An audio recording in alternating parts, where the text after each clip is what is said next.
hacia quién va dirigido el protocolo, la anatomía macroscópica, la anatomía microscópica, los factores de riesgo, la histoclasificación, los estadios, los signos y síntomas y la historia natural del cáncer de cervix. Mientras que mi compañera Marcela Sofía les va a estar explicando acerca del tamizaje, tratamiento, la vacuna y la prevención. Ahora explicando acerca de cuál es el objetivo del Programa Nacional contra el Cáncer de Cervix, voy a hacer una pequeña observación que pues el último protocolo es del 2015, es decir, que del noviembre del 2015 no lo han actualizado. Y el mismo protocolo dice que este debe estar como en constante revisión cada 3 a 5 años. Entonces, el objetivo general del programa va a ser disminuir la incidencia del cáncer cérvico-uterino mediante la detección temprana de lesiones premalignas o precancerosas a través de acciones de promoción, tamizaje, diagnóstico temprano y tratamiento, disminuyendo de esta manera la morbimortalidad. En los objetivos específicos vamos a tener que, pues el número 1 va a ser realizar la prueba para la detección del VPH o el virus del papiloma humana a todas las mujeres mayores de 30 años y menores de 64 años. ¿Por qué la detección del virus del papiloma humano? Bueno, a lo largo de la exposición vamos a ver que este es como el factor de riesgo número 1 para presentar las lesiones premalignas. También en el objetivo número 2 vamos a tener que es incorporar la autotoma de muestra de VPH o virus papiloma humana a mujeres mayores de 30 años y menores de 64 que tienen problemas de acceso a los servicios de salud. También se va a realizar la IVA o la inspección visual de ácido acético a todas las mujeres mayores de 30 años y menores de 64 años que tienen una prueba VPH positiva. También se realiza a todas las mujeres mayores de 25 años y menores de 30 años. Se realiza tratamiento inmediato con crioterapia a toda paciente VPH positiva y o que cumpla con los requisitos de acuerdo al IVA-A. Aumentar también las referencias de todo paciente con lesiones no susceptibles al tratamiento con crioterapia al establecimiento de salud que corresponda. Todo esto lo va a estar explicando con más detalle Marcela Sofía. Yo me voy a encargar de explicar todas las generalidades del tema. Bueno, ¿hacia quién va a estar dirigido el programa? Principalmente va a estar dirigido a las mujeres entre 25 y 64 años de edad, que pues tienen vida sexual activa y asisten a consulta ambulatoria a los distintos establecimientos de salud, ¿verdad? Así también cuando son visitadas en actividades de promoción de la salud en su lugar de residencia, pero también vamos a tener mujeres que se excluyen de este protocolo y van a ser obviamente las mujeres menores de 25 años y mayores de 64, las que aún no han iniciado la vida sexual, que estén en estado de embarazo o que sospechen de estarlo, que presenten una infección genital durante el tratamiento, que tengan sangrados menstruales abundantes y que pues han tenido diagnóstico previo de lesiones preinvasoras o que han tenido cáncer de cuello uterino, pacientes con enfermedad mental severa. A todas estas mujeres se les va a poner como otro protocolo según el Manual de Normas y Procedimientos para la Prevención y Control del Cáncer Cervicuterino, que ese es elaborado por la OPS. Pero nosotros nos vamos a centrar en el programa nacional, ¿verdad? Ya hablando acerca de, pues, qué es el cáncer de cervix, el cáncer de cervix es una alteración celular, ¿verdad? Que se va a originar en el epitelio del cuello uterino, debido a la persistencia de serotipos oncogénitos del virus del papiloma humano. Vamos a tener que algunos serotipos tienen como más incidencia que otros o más relación con el cáncer de cervix. Y algunos son como, por ejemplo, el 16 y el 18 son como los más importantes, porque estos son los más probables que una persona pueda presentar lesiones precancerosas y son de lenta y progresiva evolución. el cáncer de cervix realmente es una enfermedad que evoluciona muy lentamente. Una mujer puede presentar una lesión precancerosa hoy y presentar cáncer hasta dentro de 20 años.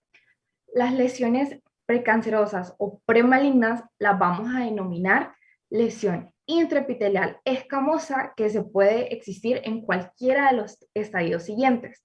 Tenemos lesión intraepitelial escamosa de alto o de bajo grado. Más adelante les voy a explicar un poquito mejor las características de cada uno de ellos. Acerca de pues, la anatomía macroscópica del aparato reproductor femenino, pero específicamente en el útero, ¿verdad? Vamos a ver que pues, está formado por dos zonas distintas, en forma y en función. Vamos a tener el cuerpo uterino y pues el cuello uterino.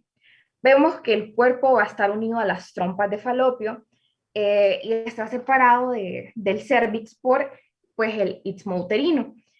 El cérvix se va a comunicar con el istmo en su extremo superior y en el extremo inferior se va a comunicar con la vagina. También por aquí vamos a ver pues el orificio cervical externo, que pues cuando se hace un examen genital utilizando un espéculo vamos a poder visualizarlo.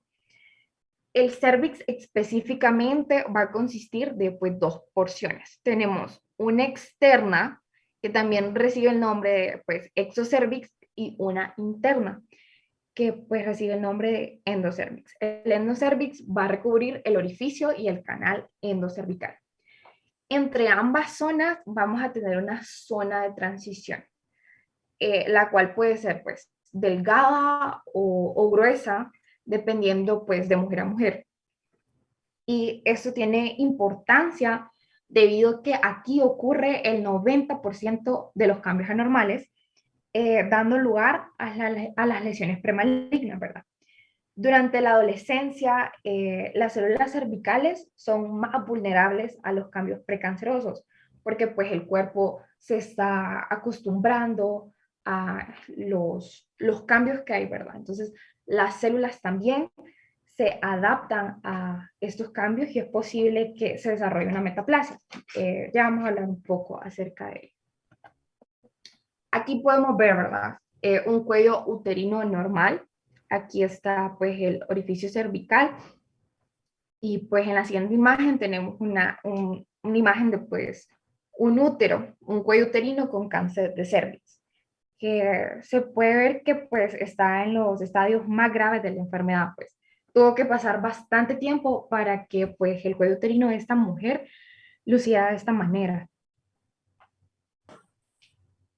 Ya en pues la anatomía microscópica del aparato reproductor femenino, vamos a ver que pues el cuello uterino tiene dos tipos de epitelio, uno en el endocervix y otro en el exocervix, ¿verdad?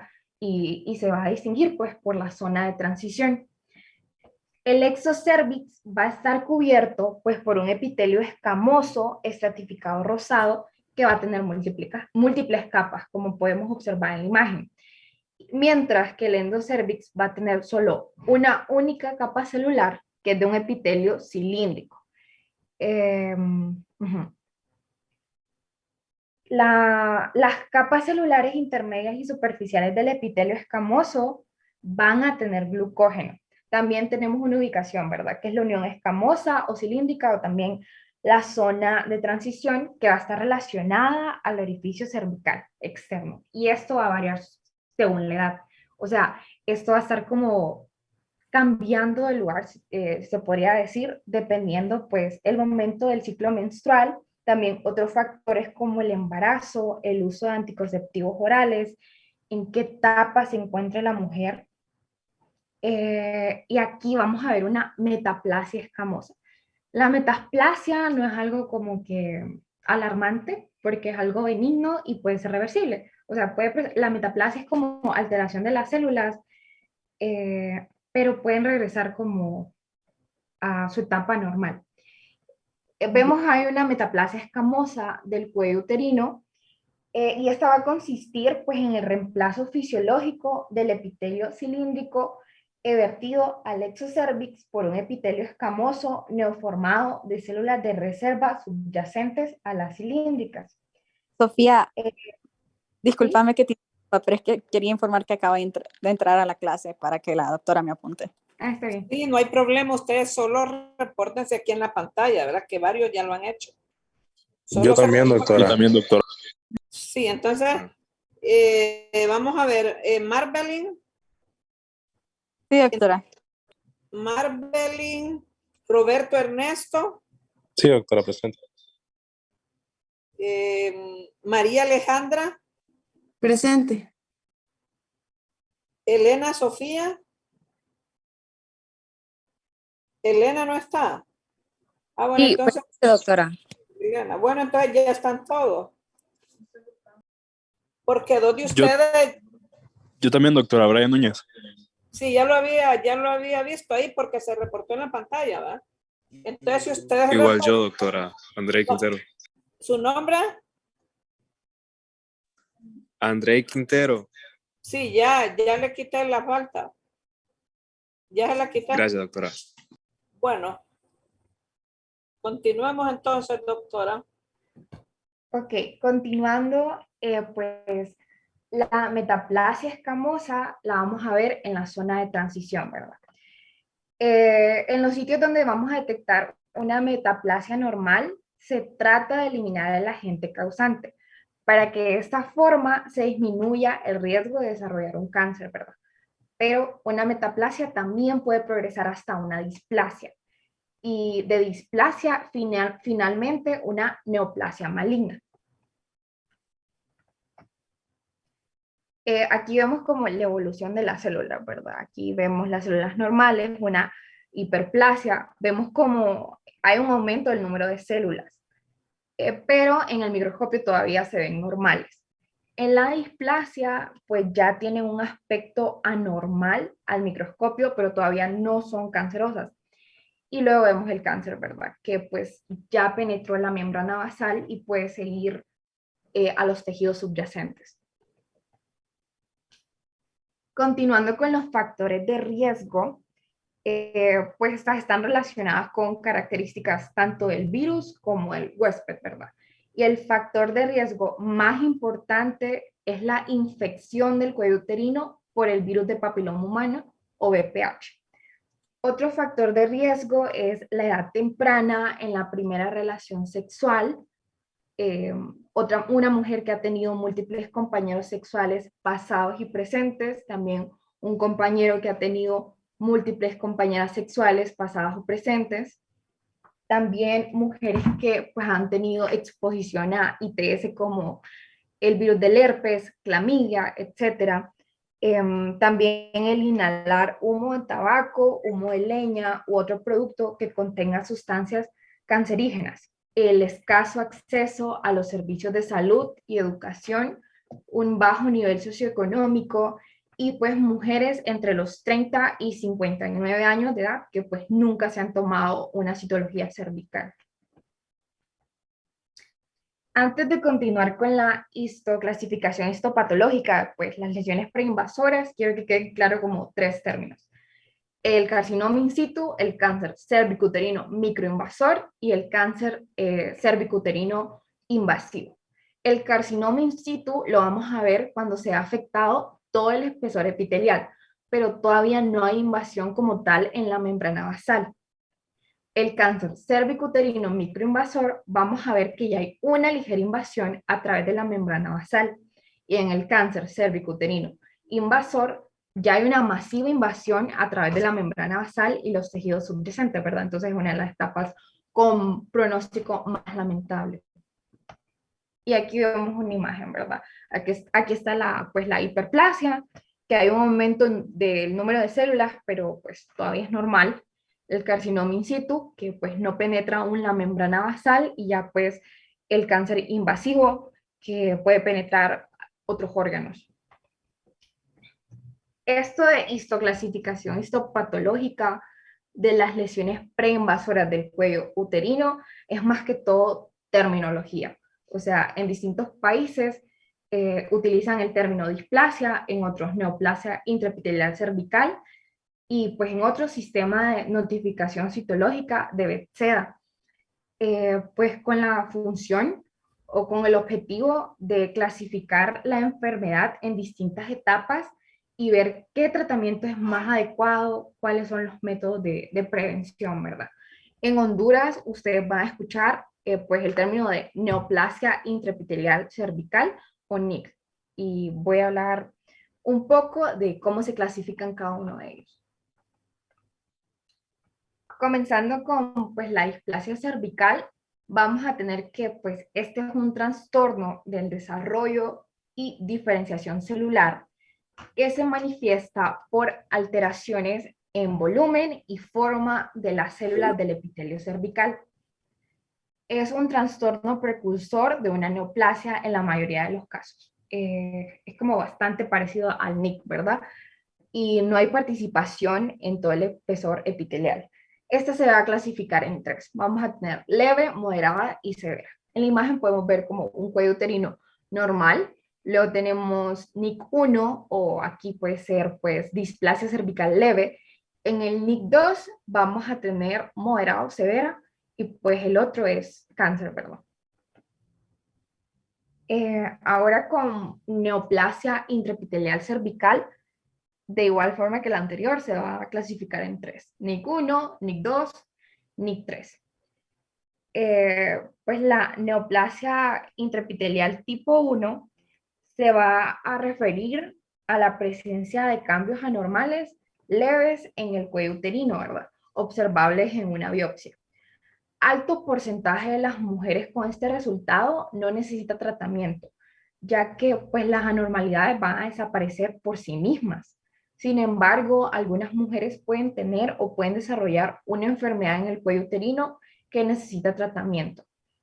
En el NIC tipo 2 o displasia moderada, vamos a ver que hay presencia de cambios anormales moderados. Las anormalidades clasificadas como NIC2 es probable que puedan progresar hasta desarrollar un cáncer. Por ello, a las mujeres que pues se les diagnostica con este resultado, se les va a aconsejar realizar un tratamiento que consiste en la eliminación del área normal y de esta manera disminuir las probabilidades de desarrollar cáncer cervicuterino. Y pues en la neoplasia intraepitelial cervical tipo 3 o carcinoma in situ, vamos a ver cambios anormales severos en las células del cuello uterino, ¿verdad? En el carcinoma in situ todavía no hay células cancerosas en el cuello uterino, pero hay muchas células anormales que podrían convertirse en cáncer al futuro. Por ello, toda mujer con este resultado debe ser tratada con la eliminación de todo el área normal en el cuello uterino y así disminuir las posibilidades de desarrollar un cáncer del cuello de útero, ¿verdad? O cáncer cervicuterino. En el diagnóstico de la neoplasia intraepitelial cervicuterino, vamos a tener que se establece por examen histopatológico de una biopsia cervical con sacabocados o una muestra de escisión o cono. Vamos a valorar si la muestra tisular cervical presenta NIC, en qué grado, cuáles son las características histológicas de diferenciación, cómo se encuentra estratificada las células, las anormalidades de los núcleos, ¿verdad? Para clasificar el tipo de NIC que tiene una mujer, se va a observar la proporción del espesor epitelial. También los grados más avanzados de NIC suelen tener como mayor proporción de espesor epitelial indiferenciado o una sola capa delgada superficial de células maduras diferenciadas. Ahora con el sistema de notificación citológica de Bethesda, este se utiliza en todos los Estados Unidos de América y pues se combinan como los dos términos que mencioné anteriormente. Tenemos las displasias leves NIC1 con lesiones correspondientes a la infección por BPH y la displasia moderada NIC2 y la displasia severa NIC3 con el objeto de simplificar pues las recomendaciones que se le va a dar a la paciente. Vamos a tener 2 grados de afecciones precursoras de cáncer de cervix. La lesión intraepitelial escamosa de bajo grado y de alto grado. En el bajo grado vamos a tener que pues va a comprometer un tercio del epitelio. Como ya lo mencioné, también es conocido como pues NIC1. Normalmente el 60 al 70% de las lesiones de bajo grado van a regresionar espontáneamente, es decir, que van a volver a su estado de normalidad. Y pues es frecuente en mujeres entre 20 y 30 años, mientras que pues las de alto grado vamos a tener que compromete 2/3 o la totalidad del epitelio. El 70 al 80% van a evolucionar a lesiones invasoras. Y esta es más frecuente en las mujeres entre 30 y 40 años de edad. Aquí podemos ver como una imagen, ¿verdad? Que pues resume todo de las lesiones escamosas intraepiteliales. Aquí vemos que están normales, luego encontramos una displasia leve, ¿verdad? Los cambios anormales en las células, el NIC1, ahora el NIC2 con la displasia moderada y en el NIC3 podemos ver displasia severa y pues el carcinoma in situ. Ahora mencionando la clasificación, cuando pues ya una mujer presenta cáncer de cervix como tal, esta clasificación es hecha por FIGO, o sea, la Federación Internacional de Ginecología y Obstetricia. Vamos a tener que pues se clasifica en 4 estadios y las distintas características. Tienen como subclasificación cada uno de ellos. El estadio número 1, hay un tumor confinado al cuerpo del útero. En el 1A tenemos un tumor confinado al endometrio o con invasión miometrial igual a o menor al 50%. En el 1B tenemos invasión miometrial mayor al 50%. En pues, el estadio número 2 tenemos un compromiso cervical. Aquí vamos a ver que hay invasión del estroma que no se extiende más allá del útero. En el 3 vamos a tener una extensión extrauterina. En el 3A, un tumor que pues invade la serosa uterina o los anexos. En el 3B vamos a tener un compromiso vaginal directo o metastático. En el 3C, un compromiso ganglionar pelviano o paraórtico. En el 3C1, ganglios pelvianos positivos. En el 3C1, ganglios paraórticos positivos o con signos ganglios pélvicos positivos. En el 4 es el que tiene como peor pronóstico y hay una mayor extensión y pues se clasifica en 4A y 4B. A continuación les voy a colocar como un video que explica mejor cada uno de ellos para que esto quede más claro.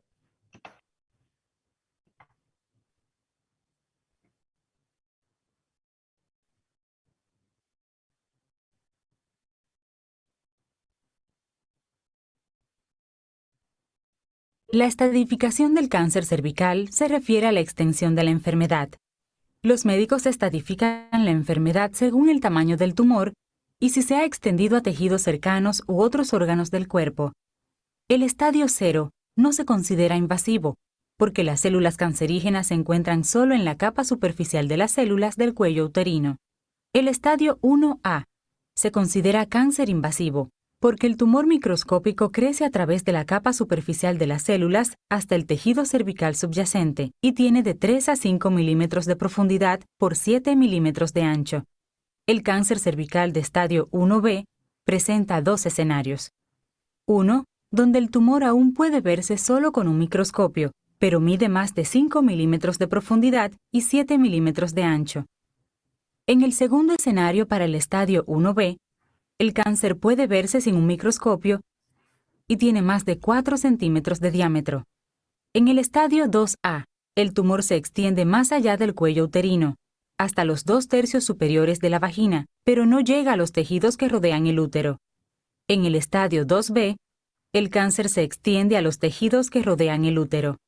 En el estadio 3A, el tumor se extiende al tercio inferior de la vagina. En el estadio 3B, el cáncer se extiende a la pared pélvica. el revestimiento de la cavidad de la pared abdominal entre las caderas, o puede extenderse a los uréteres, tubos que llevan la orina desde los riñones hasta la vejiga. Si el flujo de orina se bloquea, los riñones pueden agrandarse o dejar de funcionar. En el estadio 4A, el tumor invade órganos pélvicos cercanos, como la vejiga o el recto, y puede extenderse a los ganglios linfáticos de la pelvis. En el estadio 4B, el cáncer se extiende más allá de los ganglios linfáticos de la pelvis a otros lugares del cuerpo, como el hígado, los intestinos o los pulmones. Ok, ahora continuando pues con el cuadro clínico, o sea, los signos y síntomas que presenta el cáncer de cervix, vamos a ver que normalmente es asintomática, tanto el BPH como el cáncer es asintomático en las etapas más tempranas porque tiene una larga evolución, ¿verdad? Pero al presentar signos tenemos los más comunes, suelen ser la metrorragia, que es el sangrado irregular, tiene cantidad variable, pero normalmente es abundante. La leucorrea, que es un flujo vaginal en infecciones, pero no son pérdidas sanguíneas. Tenemos dolor pélvico, disuria, dolor al orinar, ¿verdad? Rectorragia, que es pues sangre por el ano, flujo seropurulento abundante, cistitis recurrente, que es infección en la vejiga, anemia intensa, uropatía obstructiva, que pues la orina no puede drenar, edema de las extremidades inferiores, hematuria, obstrucción intestinal, caquexia, que pues es la pérdida de masa muscular esquelética, y el flujo fétido. Continuando con la historia natural del cáncer de cervix, vamos a ver que es una enfermedad progresiva, ¿verdad? Comienza como una lesión intraepitelial que evoluciona a una neoplasia invasora en un periodo de entre 10 a 20 años, salvo en algunas excepciones. En estas dos etapas, intraepitelial e invasora, es muy importante diferenciarlas, ya sea la morfología, las características clínicas, para ver cuál va a ser el tipo de tratamiento que vamos a realizar y el pronóstico. En la historia natural, como tal, vamos a tener que pues hay un cuello uterino normal, ¿verdad? Luego, la persona presenta infección por VPH, que es bastante común. O sea, se dice que el 50 al 80% de la población presenta la enfermedad, la infección, al menos una vez en sus vidas. La edad máxima de prevalencia son entre 15 y 30 años para pues, el NIC tipo 1, que en el 70% de los casos va a regresar a la normalidad, mientras que el más severo va a ser el NIC tipo 3, ¿verdad? Que pues hay un 70% de probabilidad que se vuelva cáncer invasivo y solo un 25% de probabilidad que pues regrese al cuello uterino normal, pero también es probable pues. Y aquí vemos, ¿verdad? O sea, el útero tiene cambios relacionados con el BPH, luego se presenta una lesión intraepitelial de bajo grado, NIC tipo 1, luego lesión intraepitelial de alto grado, NIC tipo 2 o 3 hasta llegar a cáncer. Aquí del cáncer invasivo ya no hay nada que hacer, solo buscar el tratamiento adecuado, ¿verdad? Pero no puede regresar por sí solo.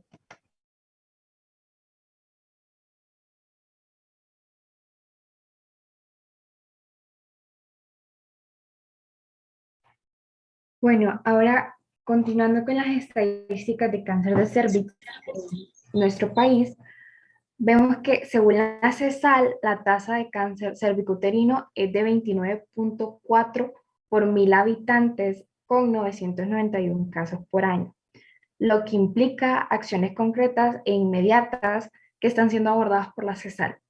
En diciembre del 2018 se logra hacer la prueba de VPH en los establecimientos de salud en el Distrito Central, Paraíso y Copán a 69.690 mujeres. De estas resultan positivas 10.044, es decir, un 14.4%. Ello implica un alto riesgo, pero también una gran oportunidad para la prevención primaria. En tal sentido, también la Secretaría de Salud desde mayo del 2016 está aplicando la vacuna contra el VPH que protege de un 71% el riesgo de cáncer. Esta vacuna se aplica a las niñas de 12 años de edad, la cual requiere 2 dosis. Esto lo va a explicar un poco mejor Marcela Sofía. En la etiología y epidemiología del cáncer cervicuterino, vamos a tener que pues, el factor, como ya lo mencioné, el factor de riesgo más importante es la infección de cuello uterino por el virus de papiloma humano. A pesar de las altas prevalencias, el VPH rara vez provoca síntomas, por lo que muy pocas personas saben que están infectadas. El pico máximo de la adquisición del VPH suele ser al poco tiempo de volverse sexualmente activo. Normalmente las infecciones se resuelven sin ninguna intervención y en el 90% de los casos desaparecen en un lapso de 2 años. Tiene 14 serotipos de alto riesgo, pero los más que tienen prevalentes en el cáncer cervicuterino es el 16 y el 18, ¿verdad? Pues el cáncer de cervix es la segunda causa de muerte en mujeres entre los 35 y 64 años de edad a nivel mundial. Y pues es la primera causa de muerte en incidencia de neoplasia maligna en Honduras. También, según la OMS, las tasas de mortalidad son 3 veces más altas en América Latina y en el Caribe que en Norteamérica. Esto se puede dar a distintos factores como pues, la prevención.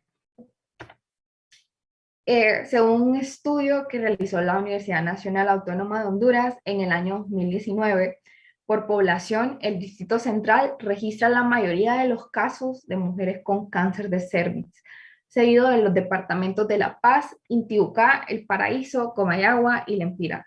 Se dice que 7 de cada 10 mujeres tendrán una lesión premaligna o precancerosa de cervix en cualquier tiempo de su vida, pero solo en 3 de ellas progresará y una de ellas va a fallecer por este mal.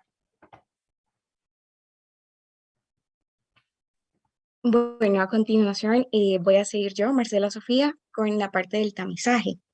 Entonces, nosotros vamos a comprender por tamizaje que es un programa de salud pública que va dirigido a las mujeres en riesgo y en las fases asintomáticas de la enfermedad, cuando su tratamiento puede llegar a reducir la morbilidad y la mortalidad. Esto está orientado en las mujeres entre los 25 y los 49 años. Entonces, uno se hace la pregunta de por qué no se hace en las mujeres menores de 25 años. Y esto se debe a que, por ejemplo, en el Hospital San Felipe, durante el año del 2010 al 2012, el porcentaje de cáncer de cervix en mujeres menores de 30 años fue de solamente el 6.4%. Y también se registró que la tasa de mortalidad en mujeres menores de 30 años era de menos del 1%. Con esto, la OMS en 2005 también llegó a establecer que una de las principales conclusiones es que no se recomienda el tamizaje en mujeres de 25 años. También el programa de prevención de cáncer cervicuterino del Reino Unido, a través de diferentes análisis y estudios, ellos también determinaron que el cáncer de cervix en mujeres menores de 25 años, el tamizaje pues no tiene un gran impacto en la disminución del riesgo de llegar a adquirir el cáncer de cervix, por lo que se concluyó que a este grupo de edad la consulta ginecológica debería de ir orientada a más que todo a la salud sexual reproductiva, sin la necesidad de que se incluya el tamizaje cervical. También, como vamos a ver más adelante, ustedes van a ver que se recomienda que se realice el tamizaje en un intervalo de 3 a 5 años. Y esto es porque así permite reducir la incidencia del cáncer cervicuterino en por lo menos un 80%. Y también porque no se realiza anualmente, pues no hay evidencia que diga que el tamizaje anual en cualquier grupo de edad va a tener como una mayor efectividad a la hora de la reducción de la incidencia. Y pues también por el gasto, ¿verdad?, de los recursos, tanto humano como material. Ok, pasando a esto, tenemos la primera como documento que utilizaríamos nosotros, y es la solicitud del tamizaje del cáncer cervicuterino. Toda la primera parte son como datos generales que se le piden a la paciente y que pues con ello lo vamos a llenar, pero lo que más me interesa a mí que nos fijemos es en la parte de antecedentes ginecológicos. Nosotros le vamos a preguntar a la paciente si se encuentra embarazada actualmente o no, y esto se debe a que hay algunas pruebas que no se pueden realizar en pacientes embarazadas. También le vamos a preguntar si alguna vez se ha realizado alguna prueba de tamizaje y si lo ha hecho, qué tipo de pruebas. Y es aquí donde también hay que hacer bastante énfasis. Si nosotros podemos ver el tipo de pruebas que se incluyen en esta solicitud, son la del BPH, la de la citología y la de la IVA, que son en esas en las que más nos vamos a enfocar. También se le pregunta hace cuánto tiempo se lo hizo y por qué se va a realizar el tamizaje en este momento. Si es de control, debido a que hay algunos resultados que nos indican que la paciente realice de nuevo el tamizaje dentro de un año o de 2, si es post-tratamiento, después de haber presentado algún tipo de lesión, y si no consignado, ¿verdad? También les vamos a preguntar si está vacunada contra el VPH, cuál tipo de vacuna es, que la más común es la Gardasil, y cuántas dosis tiene, que como sabemos acá en Honduras se aplican 2 dosis. Y también los antecedentes de la patología cervical, si alguna vez si ha tenido condilomas, displasias o directamente cáncer, y qué tipo de tratamiento recibió, si fue tópico, de radiación, de conización, quimioterapia, crioterapia o histerectomía. Todos estos nosotros los vamos a conocer. Comenzando ya con las pruebas, tenemos la primera, que es la de citología del cuello uterino. Esta consiste en un examen microscópico de las células descamadas del cuello uterino. Este es como el primer método para diagnosticar cáncer cervicuterino, y pues su importancia va a radicar en que detecta las lesiones preinvasoras y nos permite el diagnóstico precoz de los estadios tempranos del cáncer de cervix. Y nuestra población aquí sería como las mujeres que han iniciado ya su vida sexual y que tengan entre 25 y 49 años. En la detección y captación, mujer entre 25 y 49 años que en los últimos 3 años no se ha realizado una citología cervical o que nunca se la haya realizado, esté o no embarazada. También mujeres con antecedentes de ETS a repetición o infección ginecológica crónica, mujer que sea VIH positiva, mujeres de 60 años o más que nunca se han realizado una citología y que presenten síntomas sugestivos, que también los vamos a conocer. También mujeres menores de 30 años de edad que estén o no embarazadas y que puedan presentar los siguientes factores de riesgo: que haya iniciado su vida sexual activa antes de los 15 años o que haya tenido un embarazo adolescente, mujer con más de 4 hijos y mujer con más de 2 parejas sexuales, o que indique ella que su pareja tiene más de 2 parejas sexuales. Está contraindicada cuando la mujer pues está cursando su menstruación. Se deben esperar al menos 3 días después de que ha finalizado el periodo menstrual. También durante los sangrados transvaginales, y también dependiendo de qué tan grave sea el sangrado, puede incluso llegar a meritar una referencia inmediata. Y también a las mujeres que en las últimas 48 horas, pues ella comunique que ha utilizado medicamentos vía vaginal, es decir, mire doctor que yo me coloqué un óvulo ayer, pues nosotros no le podríamos realizar una citología. También duchas vaginales y haya tenido relaciones sexuales. Y eso pues más que todo porque va a alterar el tipo de muestra por las diferentes secreciones que habrán en el canal vaginal, ¿verdad? Ahora, para el procedimiento de muestra, lo primero que vamos a hacer es pues inscribir y vamos a registrar a nuestra paciente. También vamos a llenar la boleta de solicitud del informe de citología cervical. Después vamos a realizar un examen físico completo, donde se incluye también la palpación de mamas y un examen ginecológico. Le vamos a pedir a la paciente que se coloque en posición ginecológica y que, como se ve en la imagen, es con estribos de pie, y se hace un examen de los genitales externos. Vamos a observar si hay hemorragias, si hay irritaciones, si hay cambios en la coloración de piel o si hay secreciones vaginales. Después vamos a realizar un examen con espéculo. Para utilizar el espéculo vamos a elegir el espéculo adecuado. No se puede utilizar ningún tipo de lubricante, solamente agua. Y pues se van a utilizar también técnicas de relajamiento antes de introducir el espéculo. Y para introducirlo, pues se hace separando los labios mayores y menores.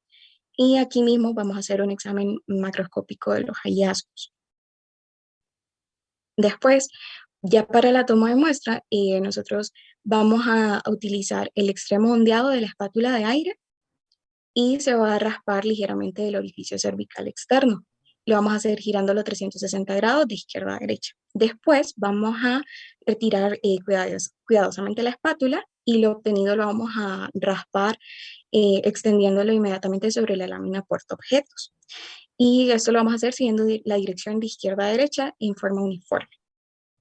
Ahora, para realizar la toma endocervical, lo que nosotros vamos a utilizar es un zero brush y lo vamos a lo mismo, ¿verdad? Introducirlo y después vamos a girarlo 90 grados y vamos a extender de la misma forma la toma sobre la lámina portaobjetos. Y en la mujer embarazada no se realiza esta toma, ¿verdad? Ahora después vamos a sumergir inmediatamente toda la lámina en un recipiente que tenga alcohol etílico al 96%, por un mínimo de 20 minutos y un máximo de 5 minutos. También se puede utilizar fijación con spray y después vamos a retirar el espéculo suavemente, le vamos a ayudar a la paciente que se baje la camilla y vamos a mandar la muestra al laboratorio. Ahora, ¿qué resultados podríamos? Bueno, primero vamos a ver este video para que nos quede más claro cómo se realiza la toma de muestra. Mediante citología es apto para mujeres de todas las edades dentro de la población destinataria. Existen dos métodos de tamizaje mediante citología: el frotis o prueba de Papa Nicolau y la citología base líquida. Independientemente del método utilizado, para tomar la muestra se necesitará un espéculo y una iluminación adecuada que permita visualizar toda la superficie del cuello uterino. Una vez visualizado el proveedor tomará una muestra de células del cuello uterino usando una espátula y un cepillo. Para el frotis de PAP, la muestra se extiende en un portaobjetos y se conserva mediante un agente fijador. Para la citología en base líquida, la muestra se coloca en un recipiente con solución conservante. En ambos casos, las muestras se envían al laboratorio, donde expertos citotecnólogos examinan las células bajo un microscopio y clasifican el grado de anormalidad. Ok, ahora sí, espero que les haya gustado el video, es bastante interesante de ver. Vamos a conocer los resultados que podríamos obtener de la citología.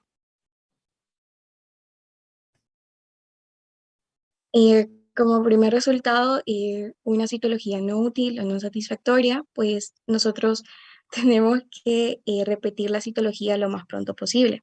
Si nos da un resultado sospechoso, también tenemos que repetir la citología inmediatamente.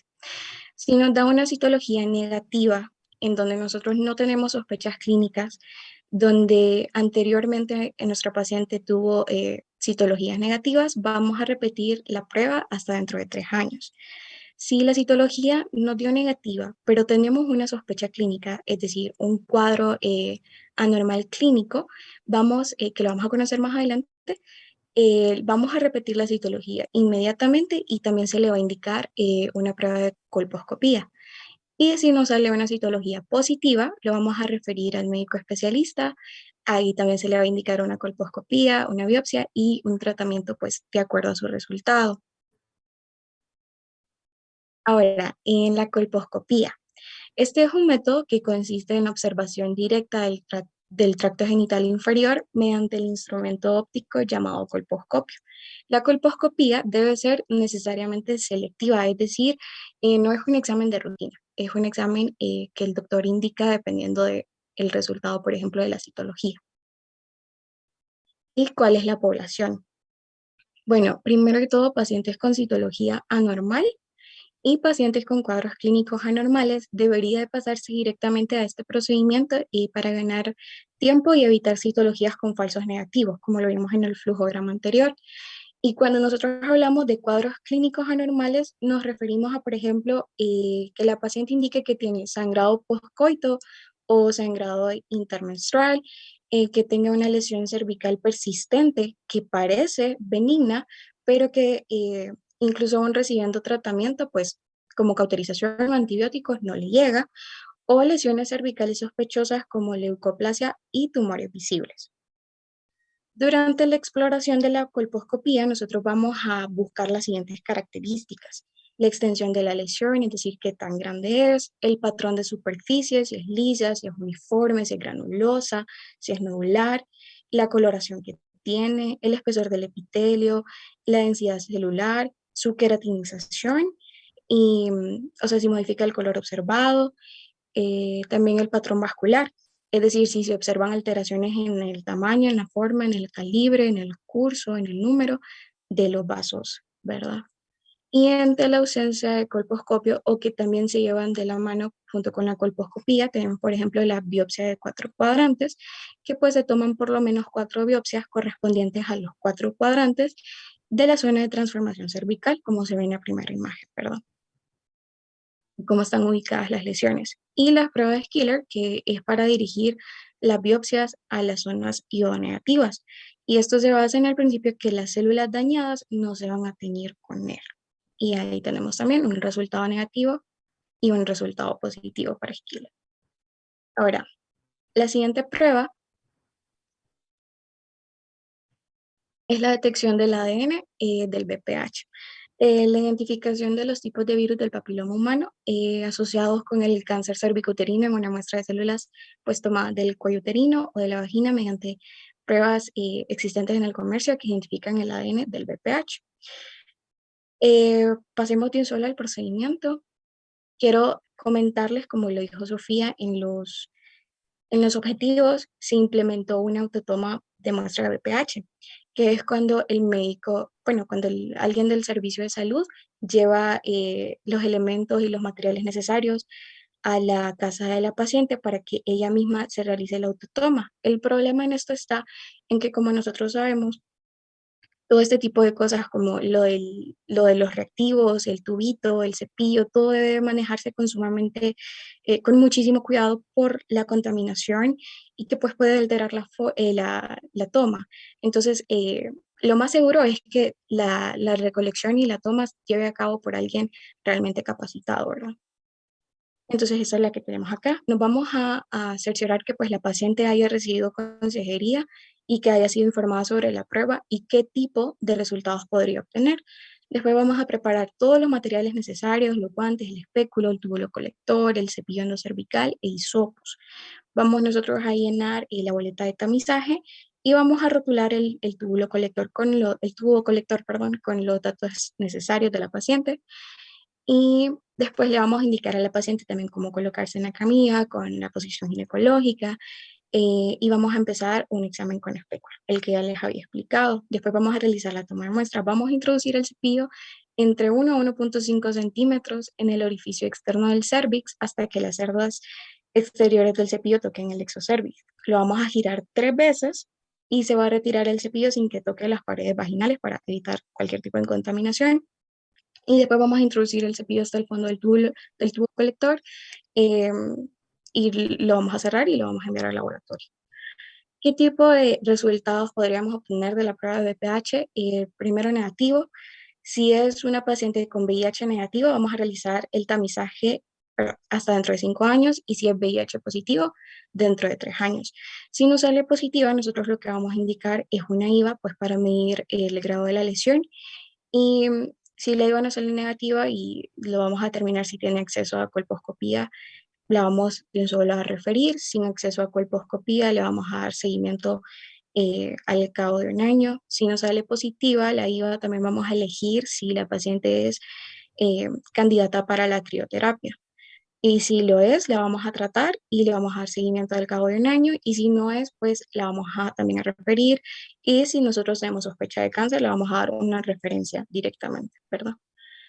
Y esta es la hoja de resultados que tendríamos, bueno, que le entregaríamos nosotros a la paciente con el test del VPH. Si es negativo, no se ha identificado el virus del papiloma humano en su cervix y le vamos a dar el año para su siguiente prueba. Y si es positivo, ahí pues le indica a la paciente que no significa que tenga cáncer, ¿verdad? Sino que solamente está la presencia del virus del papiloma humano y por lo que debe de realizarse otros exámenes para identificar si existe alguna lesión o no. que necesite tratamiento. Ahora sí pasamos con la IVA-A, que es una inspección visual con ácido acético. Esta se realiza mediante un lavado del cuello uterino con el 3 y 5% de ácido acético durante un minuto. Luego se va a observar directamente el cuello uterino sin ningún tipo de aparato y vamos a observar las características de áreas blancas bien definidas cerca de la zona de transformación. Y cuando sucede esto, se considera que la prueba es negativa para cambios celulares precancerosos o cáncer invasivo en su estadio temprano. Para el procedimiento, nosotros lo mismo, ¿verdad? Vamos a explicarle el procedimiento a la paciente, cómo lo vamos a realizar y qué tipo de resultados puede tener. Vamos a hacer un examen con espéculo, vamos a ajustar una fuente de luz, porque como lo decía anteriormente, vamos a observar el canal vaginal sin ningún tipo de instrumento, entonces necesitamos una buena fuente de luz. Vamos a aplicar algodón impregnado en la solución de ácido acético sobre el cuello del útero y vamos a ejercer una presión moderada. Vamos a esperar de 1 a 2 minutos para que se produzca un cambio de color. Después vamos a examinar la unión escamoso-cilíndrico, la zona de transición, y nos vamos a cerciorar de que podamos verla por completo. Lo que nosotros vamos a estar buscando son como placas sobresalientes y engrosadas o epitelio acetoblanco. Después vamos a eliminar la sangre o las partículas residuales generadas durante el examen. Vamos a identificar nuestro resultado y vamos a retirar el espejo. ¿Qué tipo de cosas podríamos nosotros llegar a ver en la IVA? La más importante es la primera. Si ustedes se fijan, son áreas acetoblancas que están bien definidas, que aparecen en la zona de transición y que pueden proyectarse tanto al exocervix como al endocervix. ¿Y cuáles son las que nosotros descartaríamos, verdad? Por ejemplo, las que están lejos de la zona de transición, las áreas acetoblancas que no tienen contorno definido, o por ejemplo, la apariencia lineal, la que imita el agujero cervical, no la tomamos en cuenta, o áreas circulares tenues, ¿verdad? En el endocervix. Ahora, los resultados que nosotros podríamos tener, si la IVA no sale negativa, vamos a indicar que se repita el tamizaje dentro de 3 años. Si la IVA no sale positiva, vamos a volver a evaluar los criterios, a ver si la paciente es candidata o no para la crioterapia. Si lo es, la tratamos y le vamos a dar seguimiento al cabo de 1 año, y si no lo es, la vamos a referir. Si también tenemos la IVA, pero también tenemos sospecha de cáncer por las características que nosotros observamos, la vamos a referir inmediatamente. Y esta es también la boleta que vamos a tener como resultado. Si nos sale negativa, pues no se ha identificado una lesión en su cervix y le vamos a indicar el año en el que tiene que regresar. Y si es positiva, también le hace énfasis a la paciente que no tiene cáncer, solamente que indica que existe la presencia de una lesión, por lo que necesita tratamiento. Y quiero que se observen en la parte de abajo que dice cita de crioterapia es o referencia a. Esto es porque la crioterapia, por ejemplo, es como el tratamiento ideal que dan aquí en Honduras. Ahora aquí ya terminamos con las pruebas de tamizaje y vamos a ver cómo se ve como la boleta completa. Si ustedes ven, están las 3 pruebas que yo les presenté, la IVA, la citología y el test del BPH, y nos preguntan los resultados de cada una, si nos salió negativo, positivo, si tenemos sospecha. En la citología, si fue no útil, nos pide el diagnóstico específico. En el test del VPH nos pide si fue negativo o positivo. ¿Para qué serotipos? Recordemos que hay varios serotipos. El 16 y el 18 son los que causan el 80% de los cánceres de cervix, y también la fecha en la que la realizamos, ¿verdad? Ahora pasemos con los tratamientos. Recordemos que la clase, como nos repite la doctora, es como lo que se hace a nivel de atención primaria. La mayoría de los tratamientos se alejan de esto, pero es importante para mí que los conozcamos porque después vamos a ver unas tablas en donde nos indican qué tratamiento se va a dar en qué fase del cáncer, ¿verdad? Continuemos.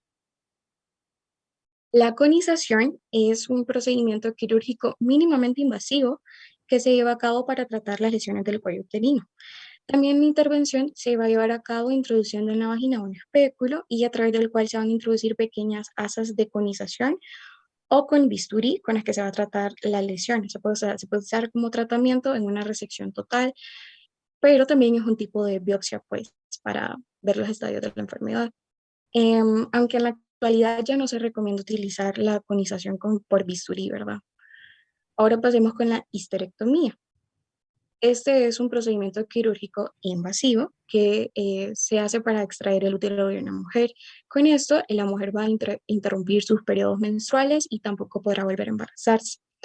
También a veces en las operaciones también se extirpan los ovarios y las trompas de falopio. Como lo vemos, la histerectomía parcial es como eliminar el cuerpo del útero, la histerectomía total es eliminar todo el útero y la histerectomía radical es eliminar todo el útero más las trompas de falopio junto con los ovarios. Después está la cauterización, que este es un procedimiento médico por el cual se va a eliminar el tejido del cuello uterino que tiene algún tipo de lesión y va a dar lugar a tejido sano. La cauterización se puede llevar a cabo por medio de electrocauterización, por medio de láser o la crioterapia. Algunos síntomas que se dan tras la cauterización son el sangrado vaginal, la secreción vaginal abundante y el dolor abdominal. Ahora, vamos a hacer énfasis en la crioterapia porque es la que nos habla el manual. Entonces la vamos a explicar bien. La crioterapia es un método por el cual se congela la zona de destrucción. Tenemos criterios que son los que les he estado mencionando cuando una mujer es elegible o no para crioterapia. Es elegible cuando ha dado positivo para la lesión precancerosa del cuello uterino, cuando su lesión es menor a 2 milímetros, o sea que no sobrepase a más de 2 milímetros los bordes de la criosonda. La criosonda es como una pistola, de eso tiene forma. La lesión y todos los bordes deben de ser totalmente visibles. No tienen que tener extensión al endocervix, uterino y tampoco hacia la pared vaginal. Y debe de haber una buena correlación entre la citología, la colposcopía y la histología de las biopsias. Y un criterio de exclusión es cuando hay una sospecha de enfermedad invasiva o displasia glandular, cuando la lesión se extienda más de 2 milímetros del borde de la criosonda, cuando la paciente está embarazada, cuando hay una enfermedad pélvica inflamatoria. Primero se debe tratar el proceso inflamatorio y después el tratamiento por la crioterapia, y cuando la mujer se encuentra durante su periodo menstrual. Para realizarlo, nosotros vamos a... Siguiente. Nosotros vamos a explicar el procedimiento también y por qué es importante el tratamiento adicional, por qué se lo solicitó, que le vamos a pedir a la paciente que nos diga sí, que sí lo ha entendido todo, y vamos a obtener el consentimiento informado. Esta carta de consentimiento informado la vamos a ver después. Para esto vamos a preparar a la paciente para la exploración ginecológica. Vamos a realizar un examen con espéculo.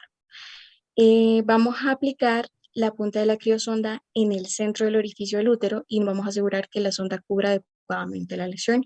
Como lo hice al principio, si la lesión sobrepasa en más de 2 milímetros al borde de la sonda, vamos a interrumpir el procedimiento y vamos a dar una referencia al hospital porque pues ya nosotros no lo podemos tratar.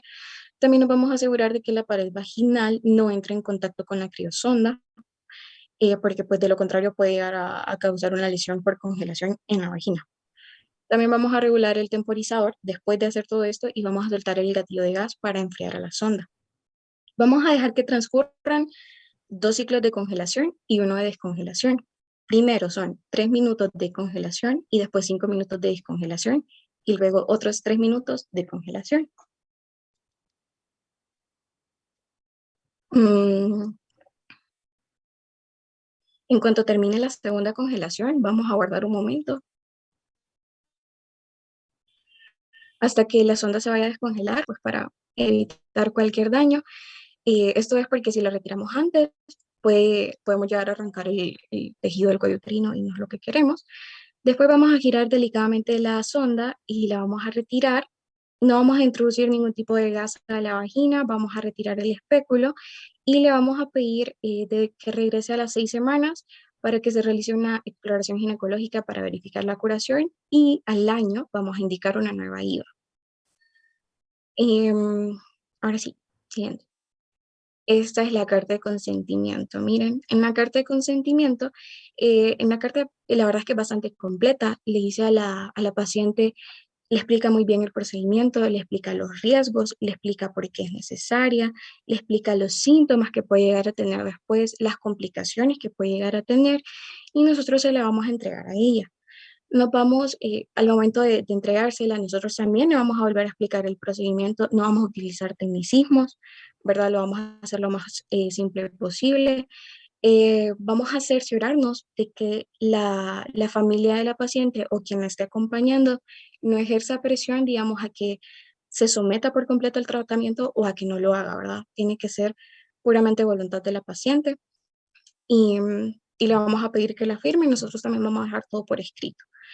Cuando haya terminado el tratamiento, y le vamos nosotros a dejar bien en claro cuáles son las complicaciones por las que debe de regresar de inmediato. Primero, que tenga una fiebre alta de más de 38 grados o escalofríos violentos, que tenga un dolor agudo en la parte inferior del abdomen, que tenga un exudado fétido o que tenga hemorragia de más de 2 días o que su hemorragia contenga coágulos. Sí. Y los otros tratamientos que tenemos pues son la radiación, que consiste en el uso de rayos X o de colocación de implantes de radio cerca de las células anormales y destruye las células cancerosas. Y la terapia combinada, que es cuando se combina la cirugía con los tratamientos de radiación. Ahora bien, ahora que conocemos los tratamientos, vamos a ver cuándo se indica. Cuando nosotros tenemos una displasia moderada o un carcinoma in situ y en nuestra primera biopsia nos sale negativa, nosotros vamos a pedir que se repita la citología. Vamos a dar una conización que en este cuadro en específico utilizan la conización como un tipo de biopsia si la citología normal persiste. Si no, vamos a repetir la citología a intervalos regulares.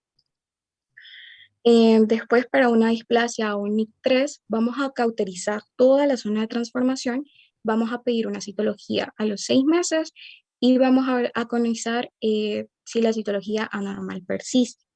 Para un NIC2 o 3, para un carcinoma in situ, vamos a conizar, vamos a hacer una conización y en base a los hallazgos encontrados, vamos a poder dar una histerectomía simple si la paciente es multípara o se le pueden dar controles anuales, pues si la paciente decide preservar el útero. Y si en nuestra primera biopsia nos da que es microinvasor, vamos a darle una histerectomía simple. Ahora, un carcinoma invasor, el siguiente cuadro, tenemos nosotros que si se encuentra en la etapa 1A, le vamos a dar una histerectomía simple. En la etapa 1B, que es una lesión menor a 5 centímetros, se va a dar una histerectomía radical, que si la recordamos es cuando también se eliminan las trompas de falopio y los ovarios. En la etapa 1B o en la etapa 2 y 3, o sea, una lesión mayor a 5 centímetros, primero se va a dar radioterapia externa y también radioterapia intragravitaria, y dependiendo de esto, si nosotros hacemos una buena respuesta, solamente le vamos a dar seguimiento clínico. Mientras que si tenemos una respuesta pobre o nula, se le va a evaluar para cirugía radical o, en su caso, pues lamentablemente, tratamiento paliativo. Ahora, en mujeres embarazadas, esto es bastante importante. Si nosotros en las mujeres embarazadas tenemos una citología sospechosa positiva, la vamos a repetir a los 30 días, también después de terapia antiinflamatoria. Si de nuevo resulta sospechosa positiva, le vamos a indicar colposcopía y biopsia de exocervix. Y dependiendo de los resultados, si nos da, por ejemplo, una biopsia negativa, nosotros un tratamiento adecuado para la patología cervical y se va a repetir una citología a los 30 días. Si después de eso no sale la citología negativa, vamos a dar una citología cada 3 meses. Si no sale una citología sospechosa, vamos a esperar, vamos a estar dándole seguimiento a la paciente hasta que su feto sea viable. Después se va a indicar una cesárea y se va a profundizar en el diagnóstico y también en el tratamiento posterior a esto. Si tenemos un carcinoma in situ, un NIC2 y 3, vamos a continuar con citologías cada 3 meses y lo mismo, vamos a esperar a que el feto sea viable, se le va a indicar cesárea y tanto el diagnóstico como el tratamiento lo veremos después de la cesárea, ¿verdad? El microinvasor, si el feto no es viable, se va a dejar a criterio del médico, porque se tiene que discutir con la paciente la posibilidad del aborto terapéutico o continuar con el embarazo. Si el feto es viable, pues vamos a dar tratamiento curativo postparto. Y si es invasor, están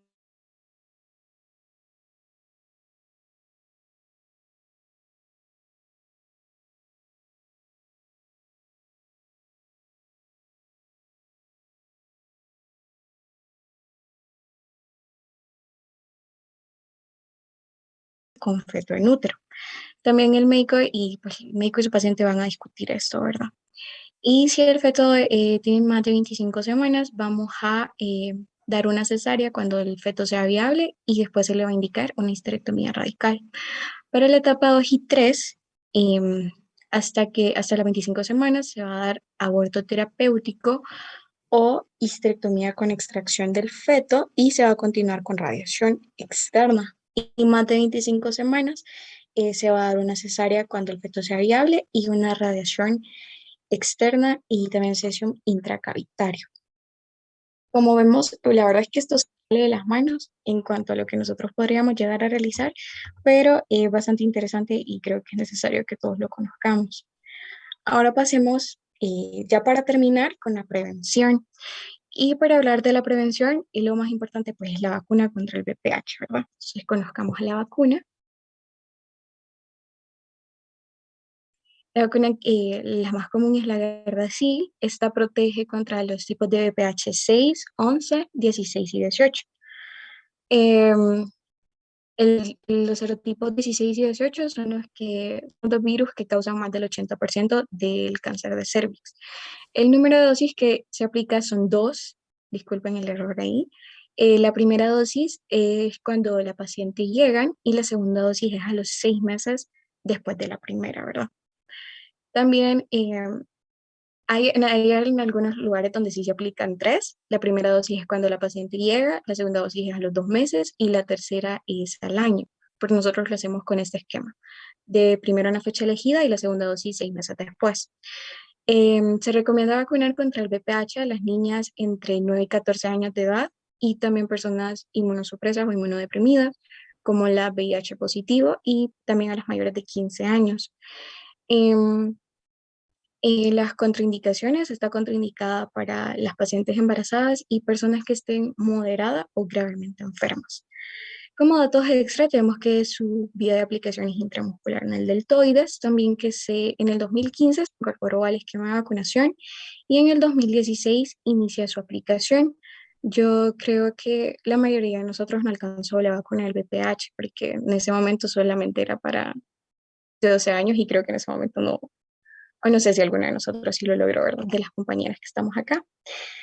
Y también otros métodos de prevención, aparte de la vacuna del VPH, tenemos las citologías periódicas. Por eso es bastante que nosotros conozcamos la población a detectar y captar para las citologías, porque pues como ya lo habíamos dicho, es el primer método diagnóstico. También las relaciones sexuales seguras, porque ya sabemos como la forma de transmisión del virus, ¿verdad? Y la educación a la población, que es bastante importante, por medio de charlas educativas y llegar a las escuelas y todo eso. Son cosas que se deben de seguir implementando, y pues también el no fumar. Ya con esto nosotros terminamos nuestra presentación.